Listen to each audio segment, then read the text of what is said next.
ഓം ശ്രീ ഗുരുഭ്യോ നമഃ. ജീവിതത്തിൻ്റെ ലക്ഷ്യമെന്തെന്ന് ചോദിച്ചാൽ പലരും പല വിധത്തിൽ മറുപടി പറയും. ചിലർ പറയും നല്ല വിദ്യാഭ്യാസം നേടുക, നല്ല ഉദ്യോഗം സമ്പാദിക്കുക, അല്ലെങ്കിൽ നല്ലൊരു ബിസിനസ്സുകാരനാവുക, ധാരാളം ധനം സമ്പാദിക്കുക, സമൂഹത്തിൽ ഉന്നത സ്ഥാനങ്ങളിലെത്തുക, അങ്ങനെ പലവിധം. ചിലർ പറയും നല്ലൊരു മനുഷ്യനായിത്തീരുക, അന്യന് ഉപകാരിയായിത്തീരുക എന്നൊക്കെ. എല്ലാം നല്ല ലക്ഷ്യങ്ങൾ തന്നെ. എന്നാൽ അതിലും ഒരു പടി കൂടി കടന്ന് ചിന്തിക്കുവാൻ കഴിയുമെങ്കിൽ ഒന്നുകൂടി നന്നായിരിക്കും.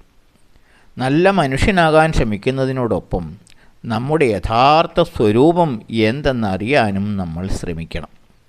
യഥാർത്ഥത്തിലുള്ള നമ്മൾ ഈ നാമരൂപങ്ങളോ സ്ഥാനമാനങ്ങളോ ഒന്നുമല്ല. നമ്മുടെ ഉള്ളിൽ വസിക്കുന്ന ആത്മാവാണ് എന്ന സത്യം നാം തിരിച്ചറിയണം. ആത്മാവാകട്ടെ പരമാത്മാവിൻ്റെ അംശമാണ്, ഈശ്വരൻ്റെ അംശമാണ്. ഈ സത്യം നമ്മളിൽ പലരും അറിയുന്നില്ലെന്ന് മാത്രം. നമ്മുടെ ഉള്ളിലുള്ള ദിവ്യതയെ സാക്ഷാത്കരിക്കുക എന്നതായിരിക്കണം നമ്മുടെ ആത്യന്തിക ജീവിത ലക്ഷ്യം. നമ്മുടെ അനന്തവും അജ്ഞാതവും അവർണ്ണനീയവുമായ ആ സ്വരൂപത്തിൽ നമുക്ക് വിശ്വാസമുണ്ടായിരിക്കണം.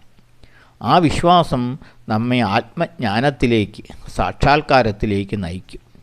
അങ്ങനെ നമ്മുടെ യഥാർത്ഥ സ്വരൂപം അനുഭവിച്ചറിയുവാനും അതിൻ്റെ ആനന്ദം അനുഭവിക്കുവാനും സഹായിക്കും.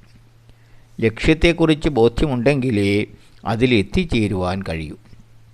എന്നാൽ അനന്തമായ നമ്മുടെ യഥാർത്ഥ സ്വരൂപത്തിൽ വിശ്വസിക്കാൻ പലർക്കും സാധിക്കുന്നില്ല. നമ്മുടെ ഭൗതികമായ പരിമിതിയിൽ മുഴുകാനാണ് നമുക്കിഷ്ടം. നിസ്സാരമായ ഭൗതിക സുഖഭോഗങ്ങൾക്ക് പിന്നാലെ പോയി ക്ഷണികമായ സുഖങ്ങൾ കൊണ്ട് തൃപ്തിപ്പെട്ട് ഈശ്വരൻ നമുക്ക് നൽകിയിരിക്കുന്ന അമൂല്യമായ വരദാനത്തെ, ഈ മനുഷ്യജന്മത്തെ പാഴാക്കുകയാണ് നമ്മൾ ചെയ്യുന്നത്. സ്വന്തം ഉണ്മയെ അറിയുകയാണ് മനുഷ്യജന്മത്തിൻ്റെ ലക്ഷ്യം.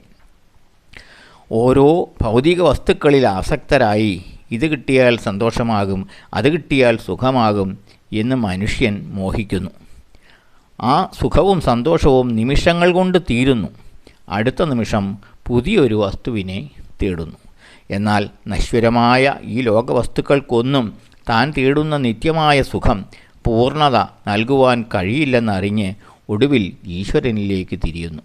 നിത്യനും പൂർണ്ണനുമായ ഈശ്വരന് മാത്രമേ ആ സംതൃപ്തി, ആ ആനന്ദം, സുഖം നൽകുവാൻ കഴിയൂ എന്ന് തിരിച്ചറിയുന്നു.